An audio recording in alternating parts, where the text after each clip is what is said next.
Bismillahirrahmanirrahim. Assalamualaikum warahmatullahi wabarakatuh. Maha suci Allah, segala puji dan syukur kita panjatkan kehadirat Allah.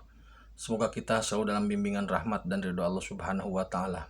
Subhanallah walhamdulillah astagfirullah Allahu akbar. Kembali saya dari tim Majalah Nusantara akan melanjutkan terkait dengan bagaimana pola SP dalam memerintah gitu, atau Ratu Adil.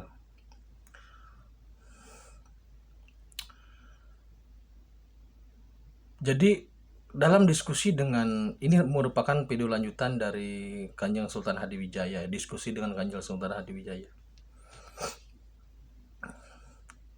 Jadi bagaimana sebenarnya posisi SP dalam membangun Nusantara? Apakah mau menggunakan sistem seperti apa? Gitu. Nah, kita akan mundur lagi sedikit.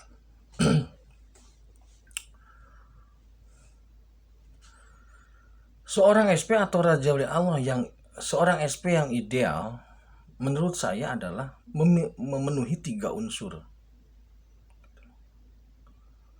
Yang pertama, SP ini haruslah merupakan orang yang mampu menerima estafet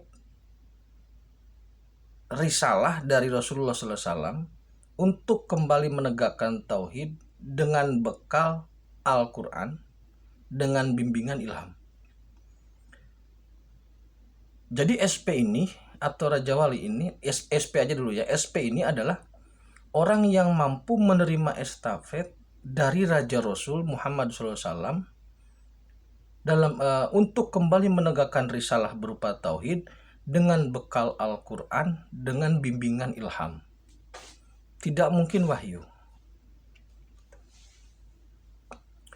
Yang kedua, SP ini haruslah orang yang mampu menerima estafet dari Raja Wali Allah, yaitu Syekh Abdul Qadir Jailani, dengan bekal syariat. Karena apa? Karena Syekh Abdul Qadir Jailani ini merupakan Raja Wali Allah.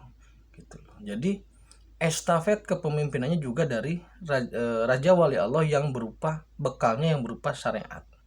Kenapa syariat harus diteruskan, harus dirapihkan?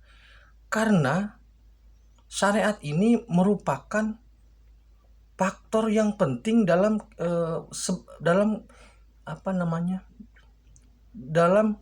ketika kita mewujudkan sebuah bentuk ketaatan.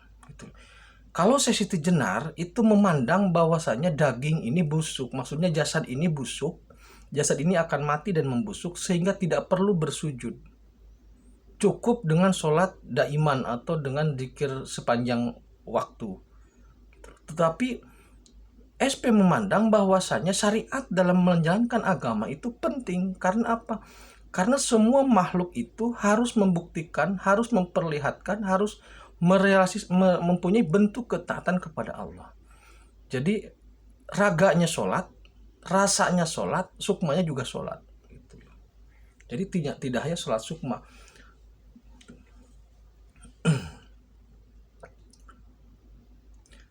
Itu. Yang ketiga, seorang SP ini haruslah orang yang mampu menerima estafet kepemimpinan dari seorang Raja Wali. Apa bekalnya? NKRI. Berupa NKRI bekalnya apa? Pancasila, gitu maksud itu. Jadi kalau Rasulullah SAW memberikan misi tauhid, bekalnya Al-Quran, kemudian Syekh Abdul Qadir Jailani selaku Raja Wali Allah membekali dengan syariat, kemudian Raja Wali yaitu Soekarno memberikan bekal berupa memberikan amanah berupa NKRI dengan bekalnya Pancasila. Jadi itu maksudnya. Jadi estafetnya di situ. Apakah mau digunakan atau tidak itu urusan SP. Saya tidak sampai ke sana. Jadi intinya seorang SP ini melanjutkan amanah dari Raja Rasul Muhammad SAW, melanjutkan amanah dari Raja Wali Allah Syekh Abdul Qadir Jailani dan melanjutkan amanah atau estafet kepemimpinan dari Raja Wali. Sang Raja Wali itu ya Soekarno itu. Sehingga dalam pandangan kami, dalam pandangan saya lah terutama, SP ini merupakan Raja Wali Allah 01. Kenapa harus ada 01? Karena kalau Raja Wali itu milik Soekarno, Raja Wali Allah label atau gelar untuk Syekh Abdul Qadir Jailani, jadi ditambahin 01 untuk membedakan antara SP dengan Syekh Abdul Qadir Jailani.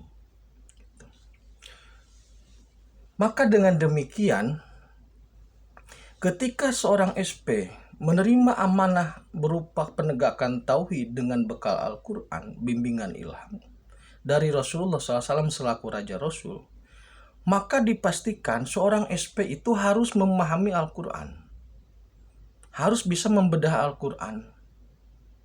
Maka bedahan Al-Quran SP itu adalah bedahan Al-Quran spirit. Gitu loh. Kenapa? Karena nanti konsepnya teologis gitu loh. Jadi semua hal nanti oleh SP diukur secara spirit. Salah satunya secara spirit aja dulu gitu. Spirit secara spirit, kemudian secara akal dan juga secara dokumen atau religi. Makanya tidak mungkin kalau seorang SP yang akan melanjutkan estafet kepemimpinan dari Rasulullah berupa amanah menegakkan kembali agama tauhid dengan bekal Al-Quran, tidak mungkin kalau dia bodoh, tidak mungkin kalau dia tidak mondok, tidak mungkin kalau dia tidak bisa baca atau tidak hafal Quran. Maka bisa dipastikan seorang SP itu sangat menguasai Al-Quran, baik dari aspek tata bahasa, dari nahwu, sorof, balaghah, bayan dan sebagainya, itu pasti menguasai. Yang kedua,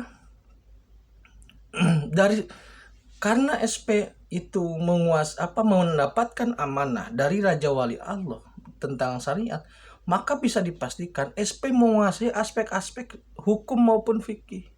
Jadi syariat-syariat Islam terkait dengan hukum-hukum Islam maupun fikih, maupun tasawuf, maupun filsafat, itu pasti menguasai. Kalau tidak menguasai, tidak mungkin mendapatkan tongkat estafet kepemimpinan dari Raja Wali Allah sebelumnya. Tidak mungkin Raja Wali Allah sebelumnya akan menyerahkan kepada orang yang tidak sepadan dengan dia. Yang ketiga, karena SP ini mendapatkan amanah atau estafet kepemimpinan dari seorang Raja Wali, yaitu Soekarno. Soekarno itu orang yang sangat pintar. Spiritnya dia belajar ke Syekh Siti Jenar. Jadi Soekarno ini asli murid Syekh Siti Jenar. Asli. Syekh Siti Jenar dan Soekarno ini merupakan partner yang luar biasa. Jadi spirit Bung Karno atau Raja Wali ini dari Syekh Siti Jenar, nah intelektualnya ini merupakan kemampuan dia. Dia belajar. Soekarno itu kan lulusan akademis. Maksudnya insinyur dia itu, bukan ecek-ecek. Insinyur untuk zaman saat itu luar biasa. Nah, karena akan mendapatkan amanah berupa negara, rakyat, teritorial dari sang Raja Wali dengan bekal, dengan seperangkatnya lah gitu untuk diberikan kepada SP, maka tidak mungkin Soekarno akan memilih SP yang bodoh. Dalam bahasa kasarnya goblok, nggak mungkin. Apalagi cuma tamat SMP. Di mana harga diri Soekarno menyerahkan kekuasaan, menyerahkan amanah tentang teritorial dan isi-isinya kepada orang yang tidak tamat SMP. Logikanya di mana? Seandainya Soekarno itu S1, maka setidaknya penerusnya juga S1. Jadi tidak mungkin Soekarno akan menyerahkan estafet kepemimpinan negara ini kepada orang yang bodoh, yang tidak sekolah, yang hanya menunggu wahyu lah bahasanya. Bahasanya kan menunggu wahyu, tidak tahu apa-apa, hanya menerima takdir, hanya berpuasa, sengsara, banyak hutang. SP macam apa seperti itu? Mana mungkin Soekarno percaya? Logikanya harus dipakai. Tidak mungkin lah. Tidak mungkin Soekarno menyerahkan sesuatu yang berharga kepada orang yang tidak pantas. Gampangnya beginilah, ketika seorang orang tua ingin menikahkan anaknya, pastilah ada kriteria atau minimal ada ada hal-hal yang diutamakan lah begitu. Tidak sembarangan main rebut, main comot, kan tidak. Jadi apa? Jadi lucu lah kalau ada yang berpikir saya SP kemudian nggak sekolah, nggak ini, nggak itu. Lucu jadinya. Dan SP ini pasti laki-laki. Pasti laki-laki. Kenapa pasti laki-laki? Karena kalau perempuan tingkat emosinya lebih tinggi dan ini berbahaya. Ketidakseimbangan perempuan dalam mengendalikan emosi itu bisa merusak logika berpikirnya. Yang kedua, dalam Al-Quran ditegaskan bahwasanya laki-laki itu pemimpin bagi perempuan. Tidak bisa perempuan sebagai SP.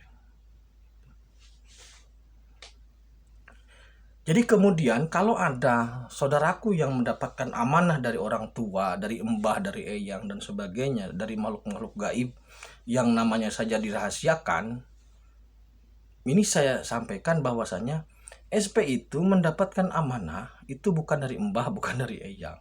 Satu dari Rasulullah untuk melanjutkan risalah penegakan agama tauhid yang sudah porak-poranda morat-marit dengan dibekali Al-Quran. Jadi maksudnya SP ini tidak membawa kitab yang baru, tapi tetap Al-Quran, meneruskan dari Rasulullah gitu loh.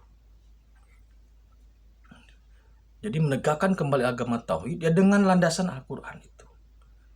Tapi bimbingannya beda. Kalau Rasul wahyu, kalau SP ilham. SP ini meneruskan estafet kepemimpinan dari sang Raja Wali Allah, Syekh Abdul Qadir, bekalnya syariat.